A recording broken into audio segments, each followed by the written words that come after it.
Hey, welcome to another show of the Good Endeavor Short-Term Rental Show. I am your host, Mark McDaniel, and I'm so excited today to welcome Julie George all the way from Brisbane, Australia. Julie kind of put a lot of the short-term rental industry on the map.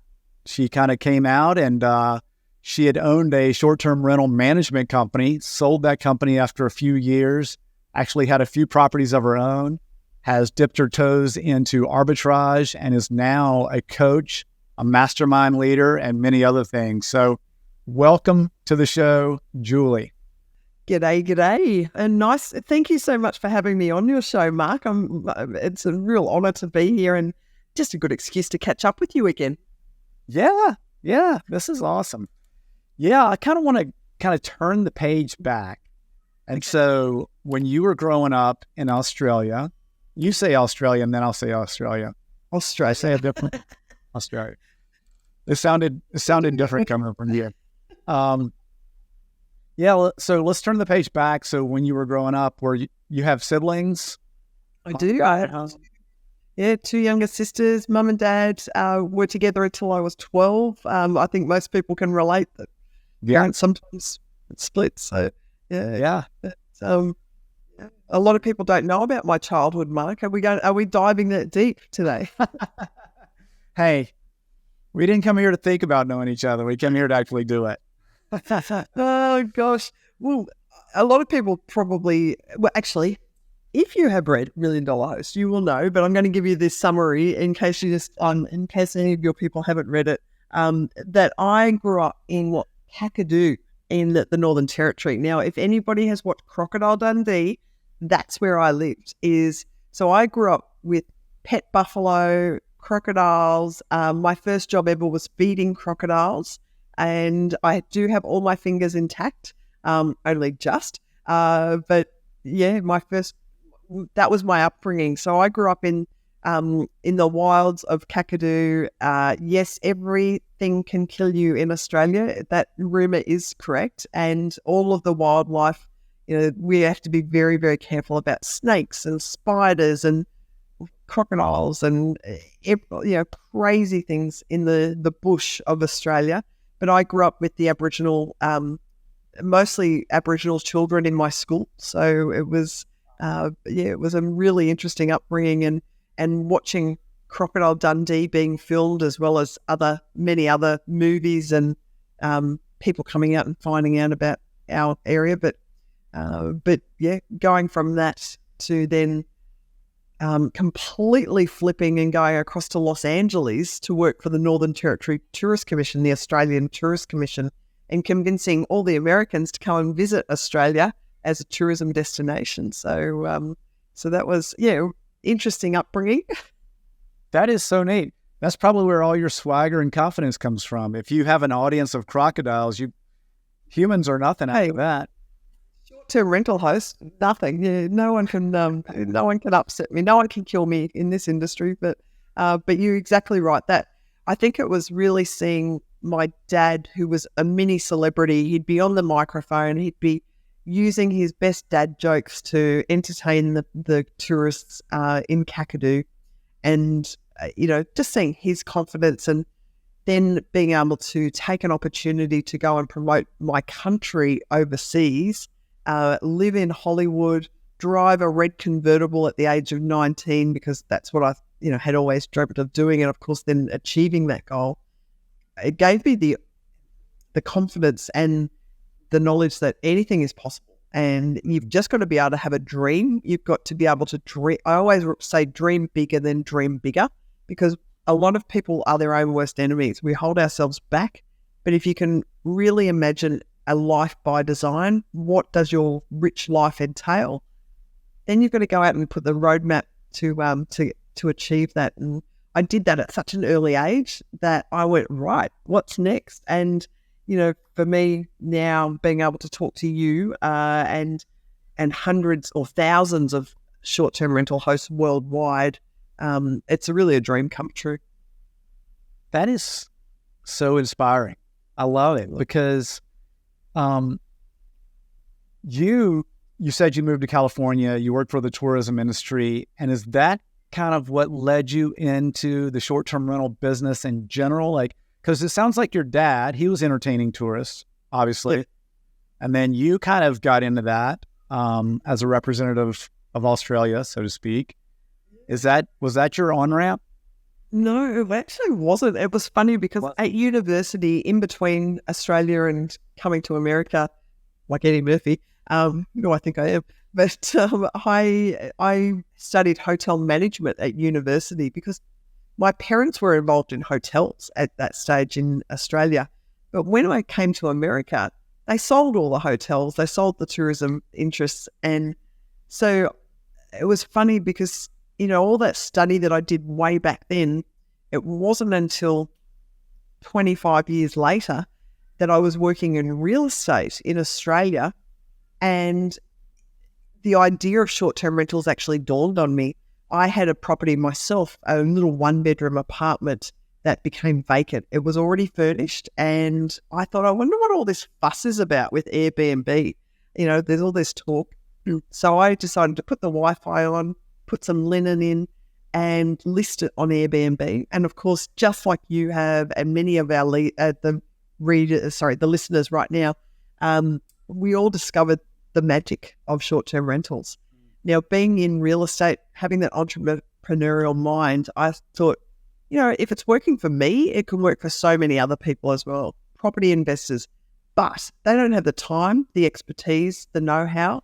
So if I can offer a service to provide a solution to that problem, I'm possibly have a really good business in mind. So short-term rental property management business was born from that. And you know, very quickly, within 2.5 years, I was able to grow a portfolio of 130 properties and turn over well over $8 million in Australia, which no one was more surprised than I was, Mark. You know, after the first year, after turning over 1.4 million in the first year, I had people coming up to me saying, "How have you done it? What is your secret?"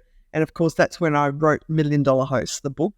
And yeah, if I'd left if I waited just one more year, I could have written the multi-million-dollar host. But it was just quite amazing. And then, of course, then I sold the business just before COVID. So my timing has been impeccable. If anyone needs, you know, a psychic that can see into the future, literally, I am a day ahead of you. And that's one of your services. I can provide that service. That's funny. So when you started the short-term rental management business, were you employed at that time and you kind of do it as a side gig? I was. So I was working as a realtor at that time, and in a very flat market. Nothing had moved in our market for 15 years. So it was awful. It was the worst case for a real estate industry that you can imagine. And so it was really sitting in open homes with no no purchasers coming through, unhappy vendors. And I realized that I needed to do something more. And, you know, I needed to look for a problem that I could offer a solution to, which was, short-term rentals. And but I didn't stay employed very long. As soon as I had figured out what I wanted to do, I put a strategy in place, a framework that allowed me to very quickly scale my operation, and to be able to work on the business, not in the business, was really key for me as well. So, so I gave that the real estate job lasted about 4 or 5 weeks after I discovered short-term rentals, and I was like, I'm out of here. But I tell you what, I had gone to my boss of the real estate agency and said to him, I've got this idea. I think we should put this property management business into place. And he had laughed at me and scoffed, like I had said, let's go open up a lemonade stand. So it was his bad attitude that really forced my hand. And I went back to my desk, wrote up my resignation letter, gave it to him, and walked out the door. And within a couple of months, I was making more money than him. I had poached his best staff members because I thought, right, they can come with me as well. And to this day, you know, I'm so grateful for his bad attitude, because it really made me, launch. There's so many stories like that. I'm glad that you're one of them. Like, you don't like my idea? Fine. I like my idea. I'm out of here. Yeah. So you went from zero to just a handful of properties before you could start recruiting employees? Yeah, absolutely. So I remember the day I had 10 properties that I had recruited, and I was looking after all 10 of those myself. I remember very clearly the day I had made 17 beds in a row, and I went home that night and I just looked in the mirror and thought, what the hell have I got myself into? 17 beds. I was cleaning. I was a shit cleaner, and excuse my language. Sorry, folks, if you're listening in right now. Welcome to Australian slang, swear word. Not much like United States. But yeah, I was cleaning. I was doing guest communications. I was looking for new properties. I was furnishing those properties, but I was doing it all myself. And at 10 properties, I went, I'm either have to give this away or I'm going to have to get help. And I think a lot of listeners right now can resonate with that you get to the point of you're doing everything yourself. You're feeling overwhelmed by this amazing opportunity that you found. Well, what do? You need to put in some parameters. You need to put in some frameworks and structure into your business to be able to either catapult you forward or you give it up and you go back and work for you work a job. And it was the next day that I sat down with a good friend of mine, Glenn, who is 70 years old. He was 70. He's now 75. But he sat down with me and he had come to the end of his advertising marketing career. We both worked together formally in the good old Yellow Pages days. Now, if anybody's old enough to know the Yellow Pages, that was what we did before Google to look up businesses in our local community. Now, we had been selling advertising. Mark, I can see you nodding, but you probably are that old. So, and so Glenn said to me at 70, he didn't want to retire and he really wanted to find an opportunity to earn his own money, to be his own boss, and to be useful in the community. And I said to him, have you got a mop, a bucket, a vacuum cleaner, and a smartphone? And he said, yes, yes, yes. And I said, here are 10 properties. I want you to look after all 10 of them. I want you to do the guest communication. I want you to clean the properties. I want you to look after these homes as if they're your own. I want you to make sure that nothing is broken and see if you can upsell the guests. Get them to stay longer. Get them to spend more money on tours. And these are your 10.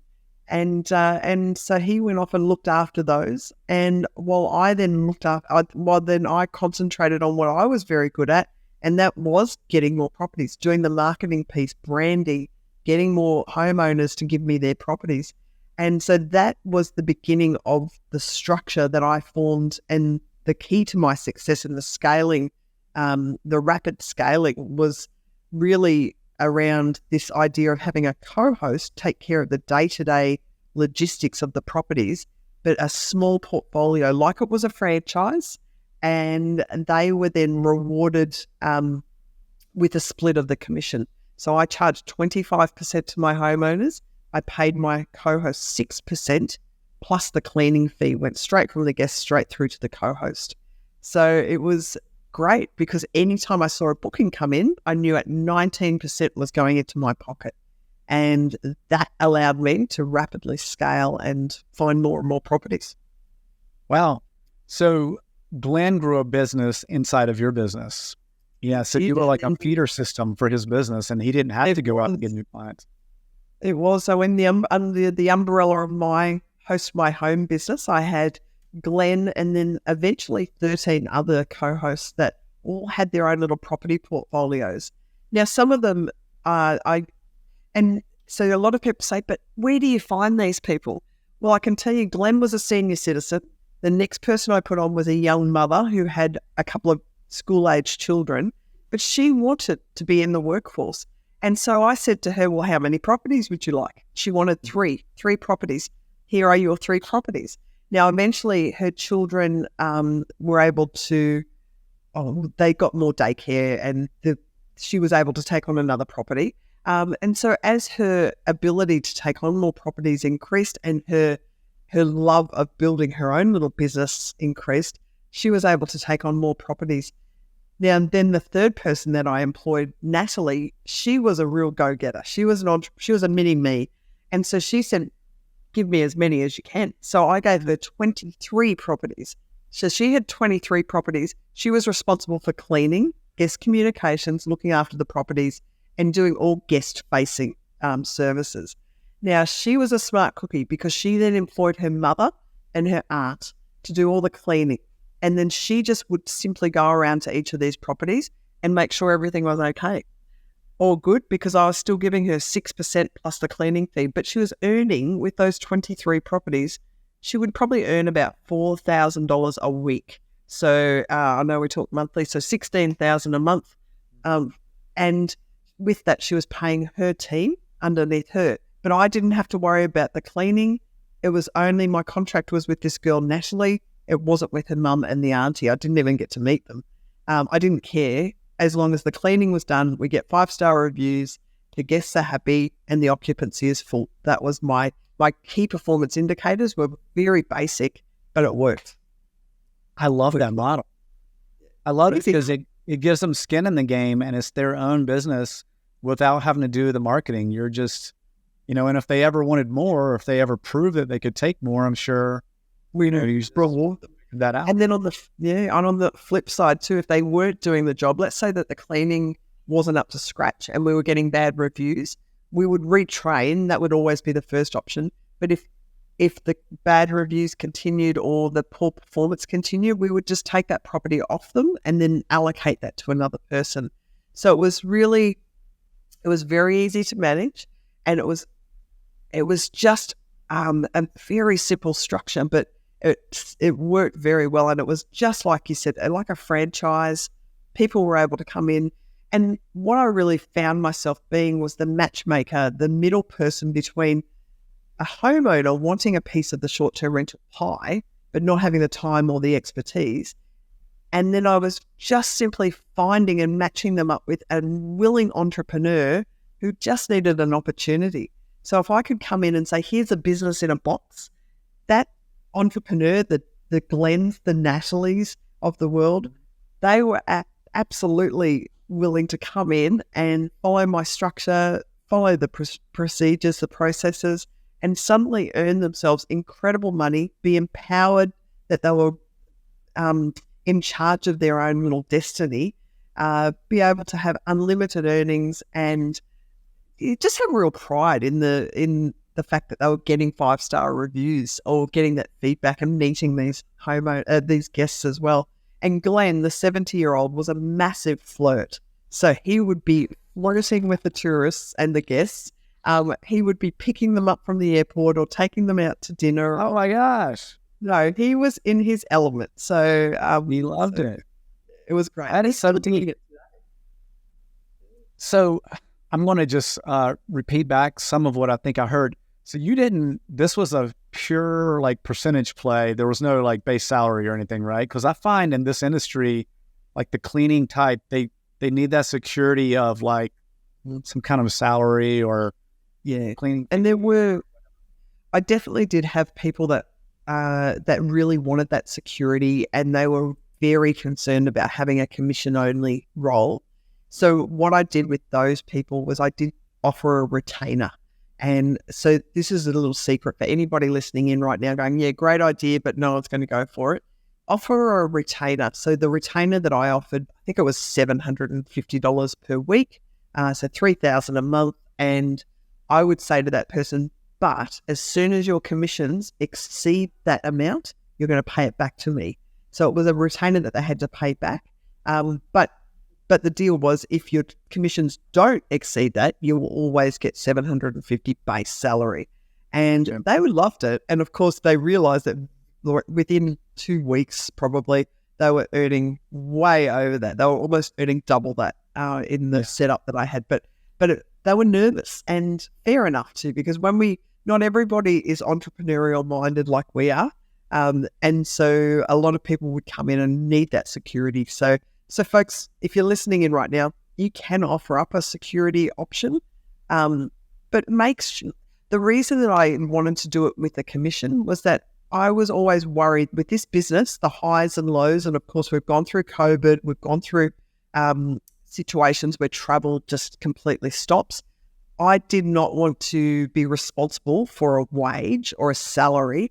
And I also worried that paying people a fixed term or fixed amount makes people lazy. And I hate to say it, but no, you're right. It drives them if they don't have some sort of carrot dangling. So that's right. I want to kind of talk about this a little bit from the owner side. What is financing like? Is it, I mean, obviously, are you able to get leverage like you are in the United States and buy these properties and cash flow? No, there is no such thing as creative financing in Australia. In fact, it's illegal. And so I listen to a lot of my short-term rental buddies about their maybe, the owner financing or like all the different amazing strategies that you have in the United States. And my mind is blown. And it's so bad in Australia that at the moment, so I own a lot of property here that I have no loans on at all. I can still not get a loan myself because they look at purely your salaried income. So it doesn't matter how many books I've got saying that I've earned $1 million or more. They don't care. They don't care how much cash in the bank. No, it doesn't matter. It doesn't matter. You've got to have a salaried income and you've got to have pay slips for like 3 years to be able to show that you can service that loan. So it doesn't matter what the income is coming in from short-term rentals, or it's just a nightmare. So you're very fortunate if you're in the United States, because my theory has always been to cash flow with strategies like property management or arbitrage, but to be able to put it into a long-term real estate asset. And so I will always, that's my strategy. And I see that's where the wealth is really made, is those long-term capital gains. But don't do it in Australia. Wow, that's so hard. So is there a big, there's got to be, in Australia is such a tourist destination. There's got to be a big short-term rental market. And so these folks who own these homes, are they Australians? Yeah, most of them are. And most of them are, but it's, and luckily enough, there are, there's people like myself that have managed to build up a portfolio, but it's so hard to do so. And I guess it's, the government is trying to protect us down here to make sure that we don't extend ourselves on loans, which is great because we don't get into trouble. It's a little bit like I hate to say our vaccination. You've probably all heard the stories about down here in Australia. Yes, we were tough. They were tough on vaccination too, but we all stayed alive. So I guess at the same time, none of us are broke. We're all alive down here, but it is, I guess I work mostly now with the North American market, who I just love the entrepreneurial spirit. I love the fact that you've got creative financing. Yeah. I love people getting into the boutique hotel space at the moment. I've watched that and I think this is so cool, but it's not something that I can achieve at home. It's something that I need to, help my buddies over in North America do. Yeah. Yeah. And I'm guessing like we've tried to invest in other countries too. And United States banks don't like to invest in other countries. So, it's, your bank at home doesn't, and then U.S. banks won't. So that makes it hard unless, oh, wow. So it just hit me. And then you guys don't allow owner financing. You kind of make that illegal too. So exactly. So yeah, isn't it nuts? So folks, it makes it interesting. But I would say so that's where you really need to find opportunity. If you can't own these properties, and that's what really drove me, was how do I make money out of properties without owning them? And it was property management. It was using other people's homes, fully furnished properties, and saying, well, give me the keys. I'm going to list it on a short-term rental property management, as a property manager, and I'm going to help you with that. Mark, I know I know that you've got 13 properties in the Smokies that you own, but you've now gone into the property management side of things. How has that happened for you? Like, has that been by accident? Well, thank you for asking. I love layups. So, yeah, I've owned properties up there since 2016, and this probably says more about me than the property management companies, but I probably went through like 7 or 8 property management companies, and I just wasn't getting what I wanted. Like things weren't functioning, or it was dirty, or there was no bookings. Like one would do one thing good, one wasn't doing the other thing good. And I was like, the only way that we're going to make this right is just do this ourselves. As much as I really didn't want to do that, because I wanted it to be passive. But this industry is not passive, and you have to have a heart for hospitality. And so really it was a gut check. Hey, Mark, like we tried, like our motto today is like, everybody deserves to be a millionaire for the weekend. So everybody deserves to feel like a millionaire for the weekend. These people are saving up their whole year to go on this vacation, and they want to walk in and they want it to be awesome. And so, yeah, we built a little property management company off the backs of our properties. And so we just want folks to have a great time. And we really didn't intend to bring on other clients. And so we started getting some referrals because we sold a couple properties, and the agents would be like, well, how much did you gross and how much did you net? And we would show them. They were like, holy moly, you're doing this and you got this many reviews. And so then we started getting clients too. And so now we think it's a thing. Good. And that's where a lot of listeners might be coming in, right now and saying, well, I'm doing this myself.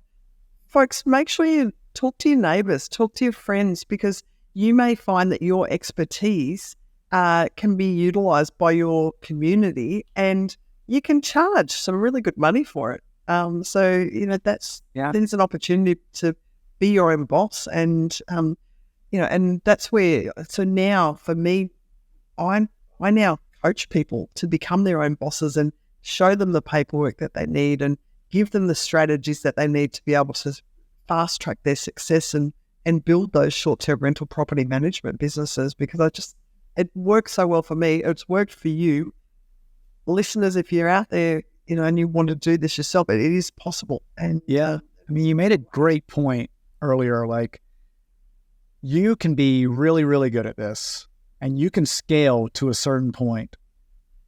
But there's a law of like diminishing returns where, once you start scaling to a certain point, then your value diminishes. And so you have to get more people like you to be able to scale it. And so that's one of the things that you do is you teach people how to actually, what people do they need in the business and how do they scale this business so they can create a consistent brand, right? Exactly. I believe you've really got to work on the business, not in the business. And because you want to keep a lifestyle balance. Well, none of us are getting into these businesses to work ourselves 24/7 and never see our children or have, actually, I was going to say have our marriages dissolved, but that happened to me. So don't listen to me on that one. But I would say, I'd say make sure that you go in with a real understanding that, you're building a business that's not reliant on just you, because if you're not here tomorrow, and that is very possible, how does that business run? So a lot of short-term rental operators, I say, get what's out of your head down on paper in black and white, put it in as a process, a playbook, whatever you might want to put together, but make sure that you can have that structure right from the beginning. So I'm going to go back to your story a little bit. You sold this property management business, right? Right before COVID? Yeah. Like 2019 timeframe? Exactly. Yes. What I'm doing. And so, since you've sold it, have you just focused most of your energy now on teaching people to do what you did? Exactly. I now get my excitement and my joy out of seeing other people succeed. And so if I can sit down with somebody like yourself and you say to me, Julie, I really want to get to 50 properties, right, let's do it. And so I'll work hand in hand, one-on-one with these companies to help them, as well as, of course, writing books. I now speak at conferences. I travel the world a lot. This year I'm going to have done 4 trips to the US, across to the across to the UK and to Scotland to judge awards, speak at conferences. There might be a sneaky Netflix TV show coming up as well. But there's some really exciting things happening in my life. But it's all about trying to impact as many people as I possibly can in our industry in a positive manner and be able to help them see the success or replicate the success that I've had in this industry. Yeah. I was talking to this or about this with a friend of mine. It's like when you focus on yourself, like it's really hard for a human to say, hey, I'm going to take attention away from my goals and myself to focus on this person's goals and their self. Because you think you're taken away from yourself, but really it's the most additive thing to yourself you can do. It's one of the most selfish things you can do is help other people succeed, right? Yeah. It's just, it feels so good, Mark. Like I just get so excited now when I see, well, I'm going to tell you, two of my very favourite stories are very similar to each other. School teachers. Now, I had two school teachers come to me, separate areas of Australia. One of them, actually, I'm going to tell you about one because I was just celebrating success with him last week. He came to me in 2019 after reading my book, seeing me on social media. He sent me a message saying, do you think I can do that? I'm a school teacher and I'm in a rural area in Australia. It's not a tourist area. And I said, sure, of course you can. And so I said, I just gave him some strategies. I told him what he needed to do, gave him some paperwork. And he now, 2019, so 4 years later, he is running a company where he's got 150 properties. He has got a massive office. He's got 20 staff. He has got himself into a point where he takes regular trips, vacations with he's got 3 young children. But I'm so pleased. He's now running this multi-million-dollar business himself. And he flew me down last week to celebrate his latest success in opening up. He's got an office where he's got a drive-through for his cleaners to drop off the linen, pick up the new consumables, pick up the new linen. But it's a drive-through in his office. I was like, do you offer fries with that as they go through? I'm so proud of him. His name's Tim Mortimer. And if anybody wants to have a look at a really great short-term rental property management business, look up B&B Made Easy in Australia. B&B Made Easy. I'm just absolutely thrilled to showcase his business as being one of the finest examples of a short-term property manager in the world. That's wonderful. What market is he in specifically, or is he covered? He's in an area called Orange in New South Wales, Australia. Now, it's about 3 hours drive from Sydney, and Sydney is familiar for most people, but it's in the middle of the bush. Like there's nothing, you would never have even heard of this place, but he has taken that area and then some rural towns close by, and he has just found a market where he has now got 150 of the most beautiful properties. He's got private chefs coming in. He's got wineries that partner with him. He's a community-minded fellow who has just really had the whole township embrace him, but he is putting so much money back into his local community. So when I get excited now, it's for people like him and his success stories. And actually his story is in Hospitable Hosts, which is a collaboration of stories of people around the world. But Tim Mortimer, B&B Made Easy. So don't worry about my story. You should read something. Oh, come on. That's so good, because I always find that folks who have like a heart of a teacher, and obviously Tim sounds like he was actually a teacher, they just do good with folks. They just do good with employees because they're patient, they're kind, they're hospitable by nature usually. My mother was a teacher, and so I feel comfortable saying that. No, good. You'll learn some branding. You'll learn points. Yeah, that's right. Hey, Mom. Well, this has been awesome. Like, you're so upbeat and so willing to tell your story. I love it. Like, you're infectious. Wow, thank you. Well, folks, if you have been inspired by listening to this podcast, I'm going to do something. Now, you didn't even know I'm going to do this, Mark, but I would like to give away a few copies of $1 Million Host. So if anybody wants to find out more about my story, and then also strategies to lead to running a short-term rental Airbnb property management business, let's give 5 of these away. We'll do the ebook. So folks, if you're listening right now, just get in touch with me on social media. I'm on all social medias: Instagram, Facebook, TikTok, LinkedIn. Just say that you are listening to Mark's podcast. You heard me make this offer. You'd like a copy of the book, and I'm going to send you through a copy of $1 Million Host. For the first 5. You're the best. That is so nice. What is your, so if you just type in Julie George, $1 Million Host. Yeah, $1 Million Host or Julie George, you'll find me, and then you can just shoot me a private message and just say, "Hey, Julie, listen to your Mark," and yeah, would love a copy of the book. We'll get one to you, and then that way I can give Mark a bit of feedback on who's listening in, and because let's get this podcast, let's make it go viral. Awesome. Yeah, well, thank you. See, look how kind she is, folks. This is somebody you want to be associated with. Well, thank you, Julie. This has been a super, super real pleasure. So we will see you not at your upcoming event. I think you're going to be in Austin here soon. I'm going to be in Austin mid-September, and then I'll be in Orlando at VRMA the end of October. So there's a good chance we'll see you. Yeah, October. And then I'm going to Cancun for another event in November.